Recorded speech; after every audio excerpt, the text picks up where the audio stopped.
When you're trying to point over to someone, like you raise your eyebrows and point with your mouth.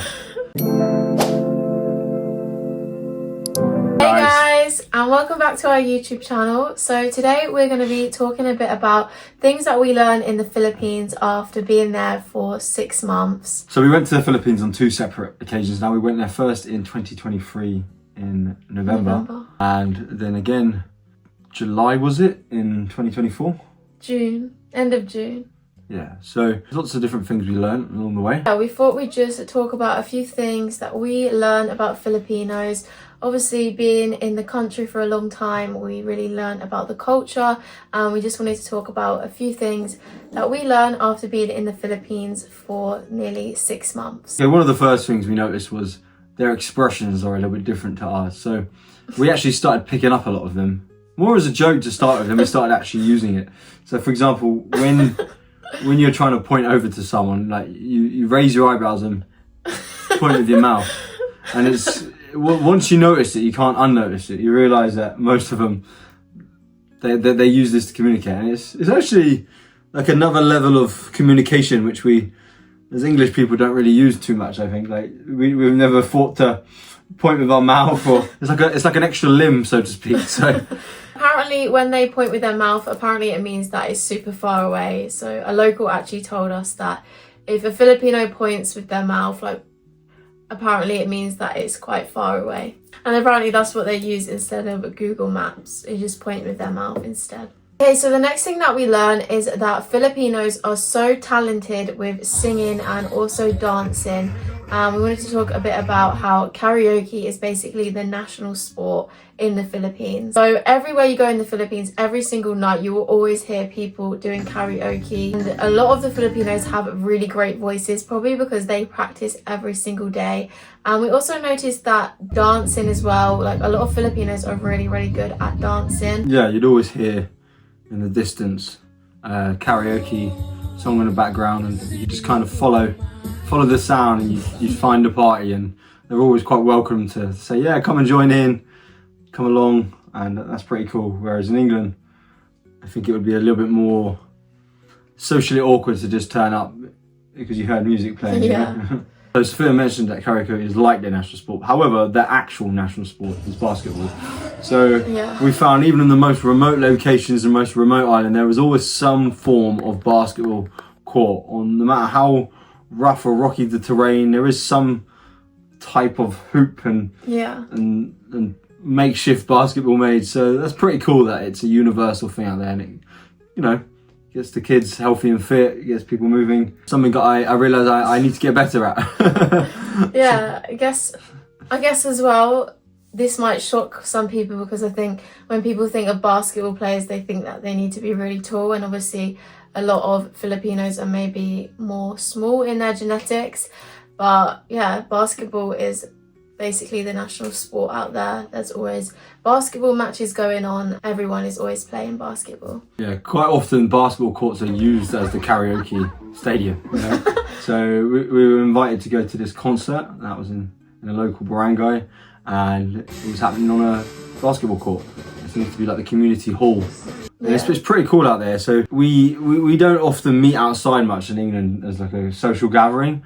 Whereas for them, it's let's meet at the basketball court or meet on the street here. Whereas in England, it's, you know, it's literally raining outside now. So it's quite a blessing that they have that, you know. Basketball is the national sport, but also the basketball courts are usually where Filipinos will hold events in the local province. And we've actually ended up going to a lot of parties that are hosted on these basketball courts, which is just really cool, which is basically like a local pool. Next thing we wanted to talk about is how rice is definitely life in the Philippines. Filipinos will eat rice for breakfast, lunch and dinner, and the rice portions out there are really big. Rice is definitely a staple in a Filipino's diet. And, you know, we went to the beautiful rice fields out there in the Philippines, and it's very breathtaking. So one, to see how hard they work, also just the beauty of nature, and, you know, miles and miles of fields, and you see one person in the distance just farming and harvesting it. It's pretty cool to witness how it's made. I guess we take it for granted when we have have our rice out here in England, that's where it's every single individual grain has been harvested, you know, it's quite a feat. The next thing that we realised pretty quick is social media for them is a big way that they organise events, create community get-togethers, and Facebook seems to be their number one app of choice. When you ask, I'd say more the younger generation, but when you ask people if they've got an Instagram or an X or even TikTok, sometimes they don't have it, but they always have a Facebook. It's almost like their ID card. If you haven't got a Facebook, then you're not Filipino, I think. I actually think I've heard that apparently the most users in the whole world are Filipinos on Facebook. And it was actually near to the end of our trip where I actually started using Facebook more and actually like joining group chats in the areas that we went to, and I found that you could just find out all the events, what was going on, meet new people on Facebook, and just be more part of the community if you join Facebook groups in the Philippines. Next thing we want to talk about is it's predominantly a Christian country. So a lot of different places in Asia are Buddhist, Hindu, Muslim, Sikh, and it's one of the only few countries actually in Asia which is Christian focused. That was something nice that we could still participate in and find a church to go to on Sundays. So that was pretty welcoming and nice that we could partake in. Yeah, I guess because it is a Christian country, we just felt more alike to them and had a similar interest. And everywhere you go, there is always a church. Every couple of doors, really, there is a church. So yeah, there's definitely a lot of churches in the Philippines. And I think as well, obviously, there are some more Muslim areas, but as a whole, the Philippines is more a Christian country. And yeah, we had some really great experiences at some churches in the Philippines. And also I noticed even going on ferries, they would usually pray for you beforehand. And there's just a lot of signs everywhere about Jesus and God and Christianity just everywhere you go. So that was just really nice to see, and something maybe that a lot of people don't know because it is an Asian country. So next we wanted to talk about Christmas in the Philippines and how Christmas in the Philippines is such a massive celebration. So we haven't actually ever experienced like Christmas Day and New Year's in the Philippines, but I've heard it is massive over there. And even whilst we was there in like September, October, November, there was Christmas decorations everywhere in the malls, and it's just such a big celebration there. Yeah, so Christmas in the Philippines starts in September rather than in England. It starts around end of November, December. Yeah, in the malls in the Philippines, there will be Christmas decorations from September onwards, and it's just really nice that it's such a big celebration there. And I hope that we can definitely experience Christmas there because I think that is the perfect place to celebrate Christmas. So in the supermarkets is pretty nice. They have quite a good level of service. They offer to pack your bags for you or even put it in a box. So when you've got a motorbike or a scooter, it's pretty cool to have a box sort of between your legs, all your groceries in, you know, it's tightened up properly, and yeah, you just pick up the box and when you're done. So they're not expecting a tip, they're not expecting anything. I think it's just nice that they've got jobs that allows the locals to feel productive and interact with the community and be helpful, you know. So one thing we noticed at the supermarkets, rather than in England, you pack your bags yourself. At the supermarkets there in the Philippines, there is someone as their job to pack your bags. So you don't have to do any of that. That's just their job to pack the bags for you and put them in a box for you, which is just a nice thing. You don't have to worry, especially if you've got a massive shopping, you don't have to worry about packing it. Another thing we noticed, there was quite a lot of armed security in different public places, for example, the shopping mall, restaurants, certainly the banks.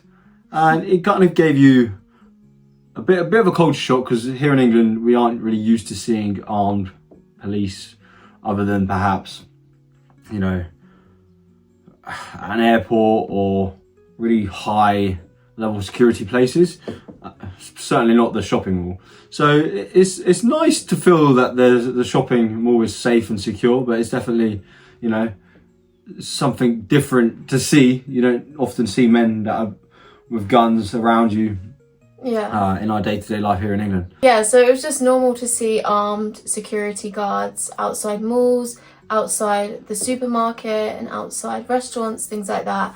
Even when you go into the supermarket, you get checked, your bag gets checked. So I guess that's just different for us because here in England, you will have like you will have a security guard at the supermarket, but they're never armed or they don't ever check everyone's bag. So that was just something that we noticed. The last thing we noticed after being in the Philippines for 6 months is that we found that the Filipinos just really know how to have fun and just make fun out of any celebration or any event.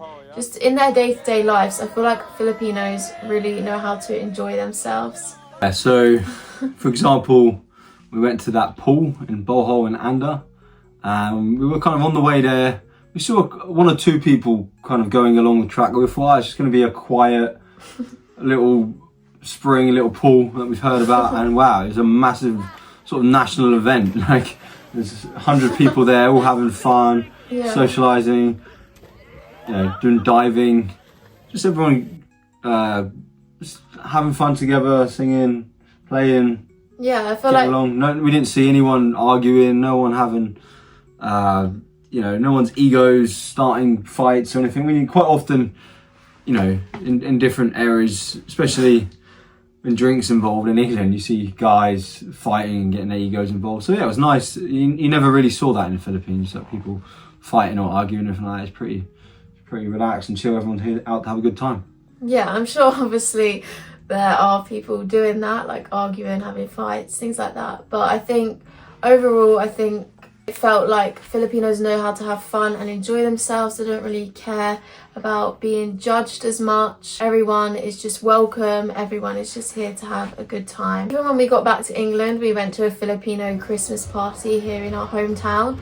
And I just felt like it was so fun. Like there's just this fun energy, fun vibe of Filipinos getting together because they had karaoke, they had loads of games, they had bingo. They just really know how to have a good time and enjoy themselves. So we missed the Philippines and we look forward to seeing everybody in the Philippines again. The new places and some of the old places we've been to. So we hope you guys enjoyed today's video. Comment down below if you have any other video requests that you want us to do whilst we are here home in England.